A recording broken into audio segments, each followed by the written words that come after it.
आदाब, सलाम, सत श्री अकाल, नमस्कार। मैं RJ Meenakshi Sharma. Welcome back to my channel stories with RJ Meenakshi. The Kerala story बहुत चल रही है अभी।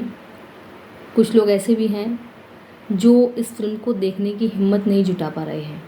इसका ट्रेलर देख कर के ही वो इस तरह से भयभीत हैं कि उनकी हिम्मत नहीं है, विशेष रूप से महिलाओं की, कि वो इस पूरी मूवी को देख सकें। तो मैंने सोचा कि चलो, मैंने ये फ़िल्म देखी है तो इसी का रिव्यू कर देती हूँ। रिव्यू करने से पहले ये बता दूँ कि ये जो फ़िल्म है ये एंटी मुस्लिम फ़िल्म नहीं है। ये कतई भी एंटी मुस्लिम फ़िल्म नहीं है। ये जितने भी राष्ट्रवादी मुस्लिम हैं जो राष्ट्र से प्रेम करते हैं, वो जब इस फिल्म को देखेंगे तो वो समझ जाएंगे कि ये जो फिल्म है वो एंटी लव जिहाद फिल्म है, एंटी इंटेलेक्चुअल जिहाद फिल्म है, ये एंटी आईएसआई फिल्म है, ना कि ये एंटी मुस्लिम फिल्म है। कहानी जो है केरल में रहने वाली लड़कियों की है। बहुत अच्छा पिक्चराइजेशन है, बहुत बढ़िया स्टोरी है, बहुत बढ़िया इसको लिखा गया है। और स्टोरी क्या है, ये सच्ची कहानी ही है केरल की बहुत सारी लड़कियों की। और इसको पिक्चराइजेशन इसका बहुत अच्छी तरह से किया गया है। मुझे ये फिल्म बहुत अच्छी लगी। ये फिल्म है 4 लड़कियों की, केरला की। कहानी की शुरुआत यहाँ से होती है कि एक लड़की फातिमा अफ़गान सैनिकों के द्वारा पकड़ी जाती है सीरिया के रेगिस्तान में। बेहोश पड़ी मिलती है वो उनको। उसे आतंकवादी पहचान कर उसे ले जाया जाता है जेल में और वहाँ पर उससे पूछताछ की जाती है। तब वो बताती है कि वो एक आतंकवादी नहीं है, बल्कि वो खुद आईएसआई की शिकार हुई है। उसे ट्रैप किया गया है और फिर वो बताती है कि उसे किस तरह से ट्रैप किया गया। कहानी है शालिनी उन्नीकृष्णन की। ये एक लड़की है जो नर्सिंग करने के लिए कासरगोड केरल में एक नर्सिंग कॉलेज के अंदर एडमिशन लेती है। वहाँ पर इसकी रूममेट्स होती हैं। एक अन्य हिंदू लड़की होती है जिसका नाम होता है गीतांजलि, और एक ईसाई लड़की होती है जिसका नाम होता है नीमो, और चौथी लड़की होती है जो मुस्लिम होती है, वो होती है आसिफा। इस फिल्म में सबसे ज़्यादा जिस पे गुस्सा आता है, इस फिल्म को देख करके बहुत लोगों को गुस्सा आ रहा है आसिफा पर, कि इस तरह की लड़कियां होती है जो लड़कियों को अपने चंगुल में फंसाती है। तो आसिफा खुद जो है वो एक इंटेलेक्चुअल लड़की है जो खुद ब्रेन वॉश की जा रही है आईएसआई के एजेंट्स के द्वारा। वो नियमित रूप से आईएसआई के एजेंट के रूप में कार्य कर रही है। जाती है मौलवियों के पास, जहाँ पे उसको ये बताया जाता है कि किस तरह से जो है किन किन चीज़ों को पिंच करके जो है दूसरी जाति की जो महिलाएं हैं, जो लड़कियां हैं, उनको इस्लाम की ओर आकर्षित करना है। इनका जो टारगेट केवल इस्लाम की ओर महिलाओं को आकर्षित करके धर्म परिवर्तन ही नहीं है। इनका जो मुख्य टारगेट है वो ये है कि इन लड़कियों को धर्म परिवर्तन करा करके इनको सीरिया भेज दिया जाए, आउट ऑफ इंडिया भेज दिया जाए सीरिया में, जहाँ पर ये आत्मघाती दस्ते में शामिल हो, आतंकवादी बने, या फिर वो सेक्स स्लेव के रूप में वहाँ पे काम करने लग जाए। तो ये इनका टारगेट होता है। तो शुरुआत यहाँ से होती है कि ये जो लड़कियाँ हैं चारों मिलती हैं, रूममेट्स होती हैं, नर्सिंग कॉलेज में मिलती हैं। एक सीन ऐसा आता है कि लड़कियाँ खाना खा रही होती है। मुस्लिम लड़की प्रे करती है, ईसाई लड़की भी खाना खाने से पहले प्रेयर करती है, और हिंदू लड़कियां प्रेयर नहीं करती हैं।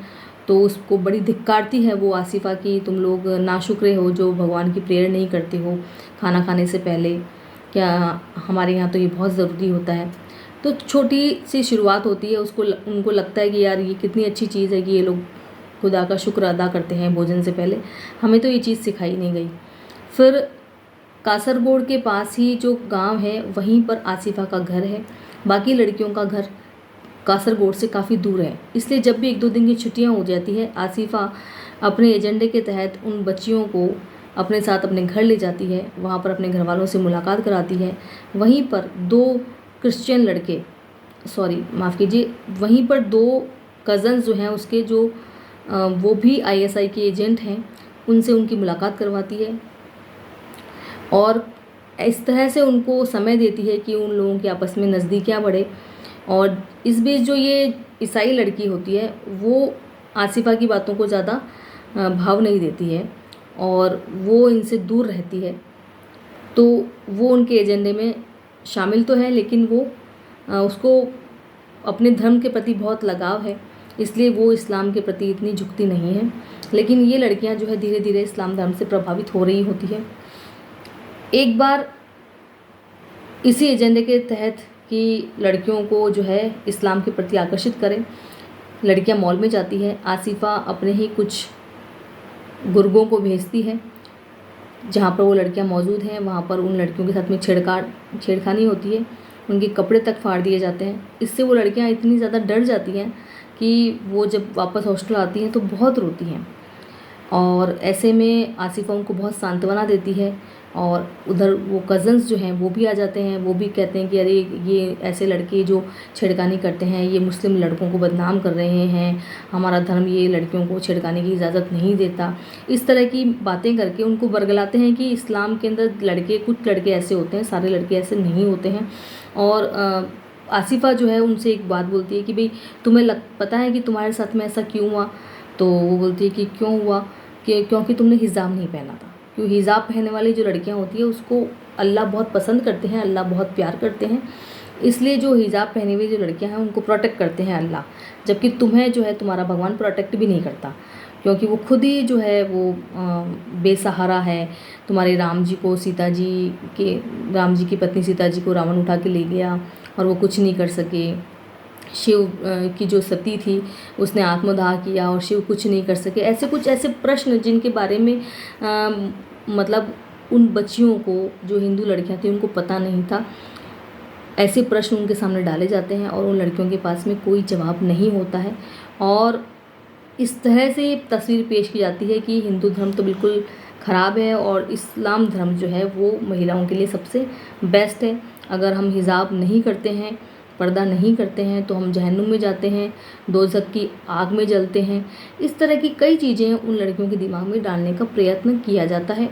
और नियमित रूप से आसिफा उनको जो है मौलवियों के पास लेके जाती है, वहाँ पे कुछ सीढ़ीज़ दिखाती है। और अब लड़कियाँ जो है वो आसिफा से इतनी ज़्यादा प्रभावित हो जाती है उसकी बातों से कि वो हिजाब करना शुरू कर देती हैं और हिजाब करके ही वो अपने घर जाती हैं। घर वाले देखते हैं, बड़े चौंक कर जाते हैं कि ये लड़कियां हिजाब कब से करने लगी। तो उसी समय माता पिता को समझ जाना चाहिए था कि लड़कियां गलत चक्कर में फंस रही है, लेकिन उन्होंने, जैसा कि हम लोग अपने बच्चों पे बहुत विश्वास करते हैं, थोड़ा ढील दे देते हैं, उन्हें ढील मिली और लड़कियाँ उनके चंगुल में और ज़्यादा फंसती रहीं। अब यहाँ पर जो देखने वाली बात है, जो दो लड़के जो मैंने आपको बताए, वो दोनों लड़के भी अच्छे पढ़े लिखे हैं। उनमें से एक लड़का तो MBBS कर रहा होता है। उन इंटेलेक्चुअल लड़कों को भी ये ISI के जो लोग हैं वो फंसाते हैं। मुस्लिम लड़कों को भी ISI के एजेंट फंसाते हैं ताकि वो जिहाद के नाम पर उनसे लव जिहाद और इंटेलेक्चुअल जिहाद जैसी घटनाएं करवाएं और लड़कियों को धर्मांतरण करवा करके और उन्हें इतना मजबूर कर दें, उनको उतना मेंटल प्रेशर डाल दें, चाहे वो ड्रग्स के थ्रू डाला जाए। वो ड्रग्स भी उनको उपलब्ध करवाते हैं उन लड़कों को कि लड़कियों को ड्रग्स की आदत डालो, कि लड़कियां इतनी ज़्यादा मजबूर हो जाए कि वो आपके साथ सीरिया भागने के लिए तैयार हो जाएं और वहाँ पर जाकर के इसको जो है हम जिहाद इनसे करवाएं, इनसे हम जो है आत्मघाती दस्ते बनवाएं इनसे।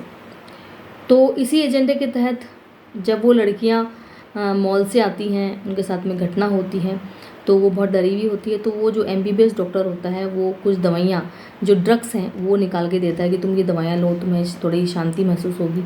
तो इस तरह से उनको ड्रग्स की आदत पड़ जाती है। अब दोनों लड़कियों की नज़दीकियाँ उन लड़कों से बढ़ रही होती है। अब उन लड़कों को जो इंटेलिजेंट हैं, पढ़े लिखे हैं, दिखने में खूबसूरत हैं, इंग्लिश बोलते हैं, ऐसे लड़कों को जिन टारगेट बनाया हुआ है ISI ने, इन लड़कों को अब नेक्स्ट टारगेट दिया जाता है कि आपको इन लड़कियों को प्रेग्नेंट करना है। प्रेग्नेंट करके इनको इतना मजबूर करना है कि ये इस्लाम धर्म कबूल कर ले। तो इसी के तहत जो है ये कार्य किया जाता है। उनमें से एक लड़की जो शालिनी उन्नीकृष्णन है वो प्रेग्नेंट हो जाती है, गीतांजलि प्रेग्नेंट नहीं होती है। लेकिन गीतांजलि की एक बार न्यूड फ़ोटोज़ जो है उसका बॉयफ्रेंड ले लेता है। तो उस गीतांजलि की न्यूड फ़ोटोज़ हैं उस लड़के के पास में। अब ये जो लड़कियां हैं पहले से इस्लाम धर्म से प्रभावित है, पर्दा करने लगी हैं, हिजाब करने लगी हैं, नमाज अदा करने लगी हैं, रोज़े रखने लगी हैं। अभी तक इन्होंने इस्लाम धर्म कबूल नहीं किया।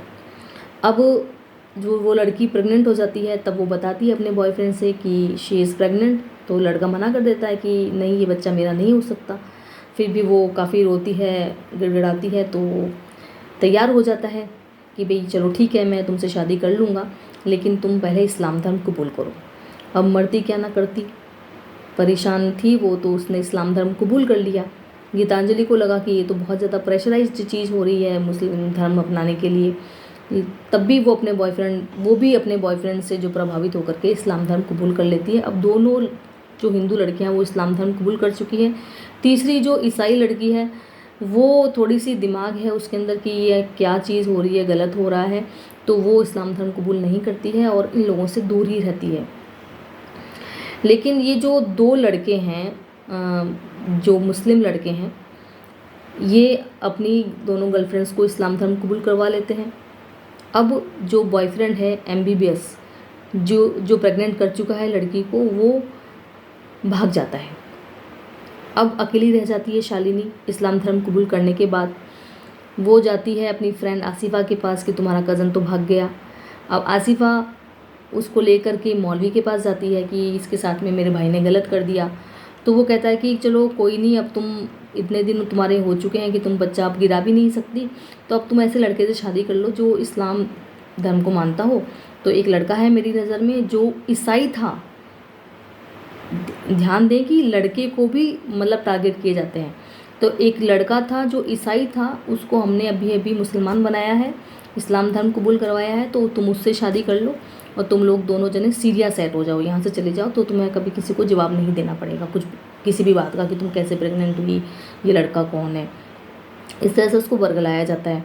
अब वो भी थोड़ी सी बहुत ज़्यादा हो जाती है भावुक कि यार मेरे को, जो मैं प्रेग्नेंट हूँ, कौन सा लड़का मुझे अपनाने को तैयार होगा।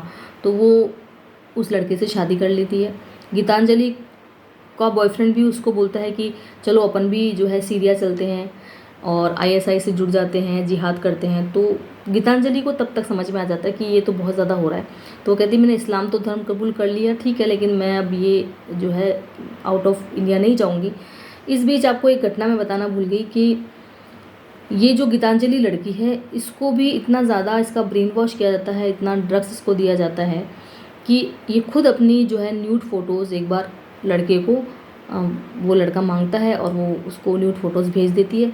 और आसिफा इसको इतना ज़्यादा बरगलाती है कि जो भी लोग इस्लाम धर्म को नहीं मानते हैं वो काफिर हैं और इनके ऊपर थूकना चाहिए और इनको जितना हो सके प्रताड़ित करना चाहिए, चाहे मार देना चाहिए। काफिर लोग जो है इस्लाम के दुश्मन हैं, तो तुम्हारे माता पिता भी काफिर हैं। तो जब गीतांजलि के पिता को पता चलता है कि इस लड़की ने, अपनी बेटी ने इस्लाम धर्म कबूल कर लिया, तो उनको हार्ट अटैक आ जाता है और वो जेल में बंद होते हैं। तो उसकी माँ कहती है कि अब हमने तेरे से सारे रिश्ते नाते तोड़ लिए हैं और तू अपनी प्रॉपर्टी का हिस्सा ले, ये पैसे वैसे ले और चली जा हमारी लाइफ से।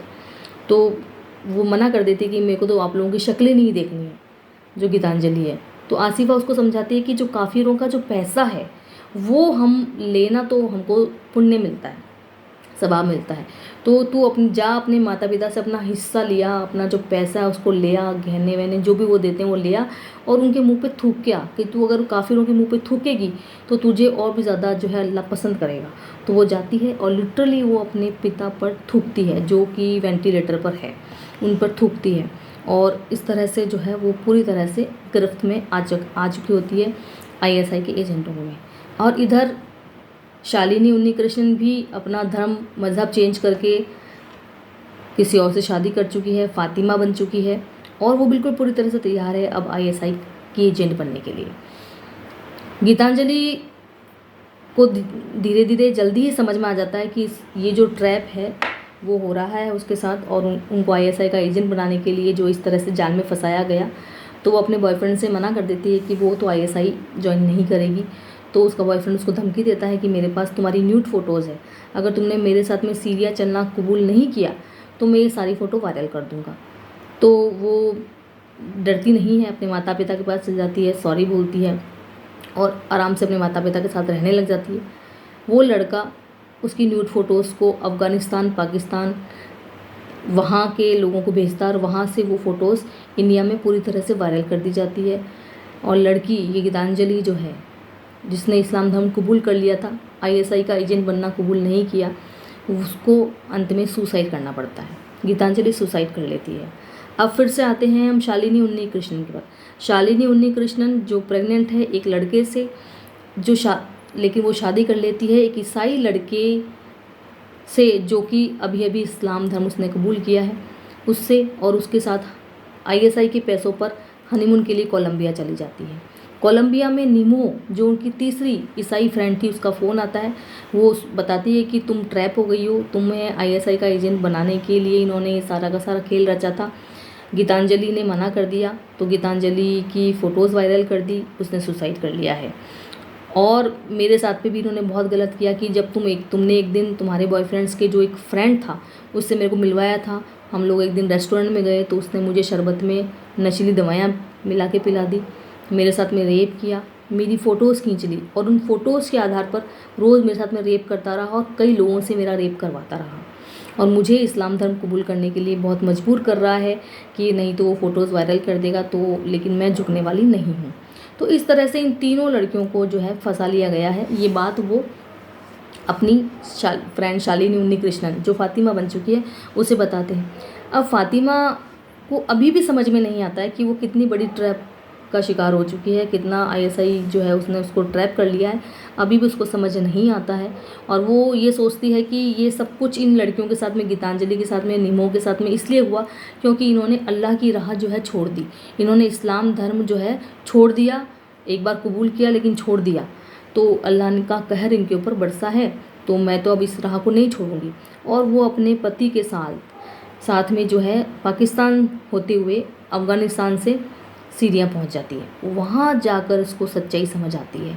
वहाँ जाते ही इसका मोबाइल ले लिया जाता है, इसको किसी से कांटेक्ट नहीं करने दिया जाता है।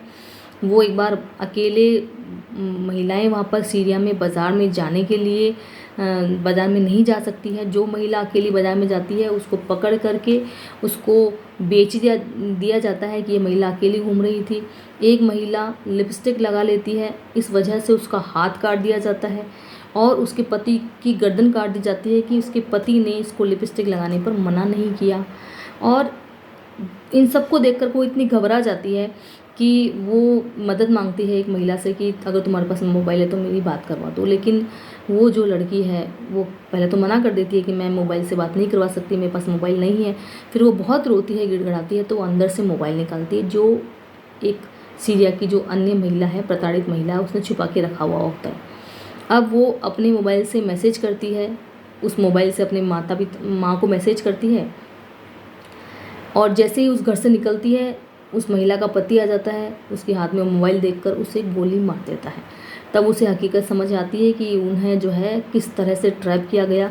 फिर उसे वहाँ पर ऐसी भारत से आई हुई कई लड़कियाँ मिलती हैं जिनको बाद में सेक्स स्लेव बना दिया है और अब उस फातिमा को भी उसका पति जो है सेक्स स्लेव बना देता है। इस बीच वो देखती है कि जो दवाइयाँ उसको खाने को दी जाती थी वही दवाइयाँ जो ईसाई लड़का इस्लाम कबूल किया उसने, यानी उसका जो सोकॉल्ड पति है वो भी वही दवाइयाँ खा रहा है, यानी कि उसको भी ड्रग्स से ही आदी कर दिया गया इस्लाम के। और फिर वो सोचती है कि अब मुझे यहाँ से निकलना है क्योंकि उसका पासपोर्ट भी छीन लिया गया है, तो वो चुपचाप से भागने की कोशिश करती है। 3-4 महिलाएं, जिनमें से 3 लड़कियों को तो मार दिया जाता है रास्ते में। वो किसी तरह से शालिनी उन्नीकृष्णन बच जाती है और रेगिस्तान में पहुंच जाती है, वहाँ पर बेहोश होकर गिर जाती है।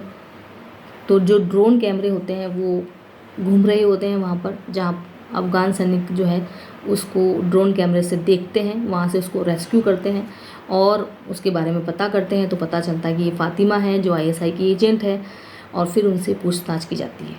तब वो अपनी सारी कहानी बताती है और अंत में यही कहती है कि मैं एक एजेंट नहीं हूँ, मैं खुद शिकार हुई हूँ, और भारत सरकार से गुहार लगाती है।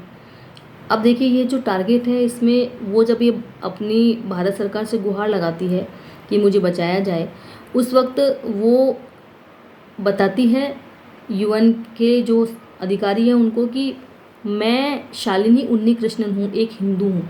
तो उन आईएसआई के जो लोग हैं उनको ये पता है कि जब ये लोग जिनको हमने एजेंट बनाया है, आतंकवादी बनाया है, वो लोग ये बोलेंगे कि हम लोग हिंदू हैं और आईएसआई में फंस चुके हैं, तो ये यूएन के लोगों को हिंदुओं पर भी शक होने लगेगा। वो अभी तक केवल जो जिहादी मुस्लिम हैं उन पर ही शक करते हैं, अब वो हिंदुओं पर भी शक करने लग जाएंगे। तो इस तरह से इस स्टोरी में ये दिखाया गया कि हिंदू महिलाओं को किस तरह से ट्रैप किया जा रहा है, ना केवल हिंदू महिलाओं को, पुरुषों को भी ट्रैप किया जा रहा है, और हिंदू के अलावा जो मुस्लिम इंटेलिजेंट बच्चे हैं उनको भी ट्रैप किया जा रहा है। इस फिल्म में जब आसिफा अपने घर उन लड़कियों को लेके जाती थी तो वहाँ पर उसकी माता पिता जो थे उनको किसी भी तरह से कट्टर रूप में दिखाया नहीं गया। यानी कि जो माता पिता हैं उनको भी नहीं पता है कि बच्ची क्या कर रही है, जो मुस्लिम बच्ची है वो क्या कर रही है, वो किस तरह से टारगेट कर रही है लड़कियों को, ये शायद उसके माता पिता को भी पता नहीं था। तो मेरा निवेदन उन सब से है जो ये केरला मूवी देखकर आए हैं, हिंदू हो चाहे मुस्लिम हो चाहे ईसाई हो, कि सब अपने बच्चों को बचा कर रखें, समझा कर रखें। आईएसआई के एजेंट जो है बहुत जगह घूम रहे हैं और इस वजह से पूरी की पूरी कौम बदनाम हो रही है। अब ये पता लगाना मुश्किल है कि कौन आईएसआई का एजेंट है कौन नहीं, क्योंकि पहले ही माना जाता था कि जो पढ़े लिखे लड़के हैं वो तो इन चक्रों में फंसेंगे नहीं, तो आईएसआई के जितने भी एजेंट हुआ करते थे वो अनपढ़ गंवार हुआ करते थे। ये इस तरह का डायलॉग भी इस फिल्म में है कि पहले अगर किसी को ये जताना हो कि वो एक इंटेलिजेंट इंटेलेक्चुअल पर्सन है तो, और भले ही वो आतंकवादी हो, तो वो इंग्लिश में बात करेगा तो कोई भी विश्वास नहीं करेगा कि ये आतंकवादी हो सकता है। तो ऐसे बच्चों को, मुस्लिम बच्चों को टारगेट्स बना रही है आईएसआई, तो अपने बच्चों को बचा के रखें और हिंदू लड़कियां भी इस चीज़ को जानें और समझें कि सभी लोग एक जैसे नहीं हैं, इस दुनिया में सभी तरह के लोग हैं। तो अपने आप को सेफ रखें, बचा के रखें। तो आई होप आपको ये द केरला स्टोरी जो है मेरी रिव्यू से कुछ समझ आई हो कि इस स्टोरी में क्या दिखाया गया है। और लास्ट में यही था कि जो शालिनी उन्नी कृष्णन है, फातिमा, उसको जेल से रिहा नहीं किया जाता है। एक बार उसकी माँ से बात करवा दी जाती है और अंत में वो जो बुरखा है उस बुरखे को वो ले जाके जला देती है और वहाँ पर देखती है जहाँ पर वो कैद है वहाँ पे बहुत सारी महिलाएं हैं, जिनमें से अधिकांश महिलाएं वहीं केरला की हैं जहाँ से उन्हें ट्रैप करके लाया गया। तो इस तरह से ये कहानी ख़त्म हो जाती है यहाँ, लेकिन कहानी बहुत सारे प्रश्न हमारे दिमाग में अब छोड़ के जाती है कि किस पे विश्वास करें और किस पे नहीं। तो देखिए कि विश्वास करने के लिए तो ऐसा है कि अपना विवेक काम में लें, अपने माता पिता पे भरोसा रखें। इस पूरी कहानी में यही समझ में आता है मुझे, अगर ये लड़कियां अपने माता पिता पे भरोसा रखती, अपने माता पिता को सारी बात बताती, तो शायद ये इस तरह के ट्रैप का शिकार नहीं होती। तो अपने माता पिता पे भरोसा कीजिए, उनसे सारी बात साझा कीजिए और इस तरह के चंगुलों से बचे रहिए। फिर से मिलेंगे ऐसे ही किसी और कहानी के साथ, तब तक दीजिए इजाज़त। नमस्कार।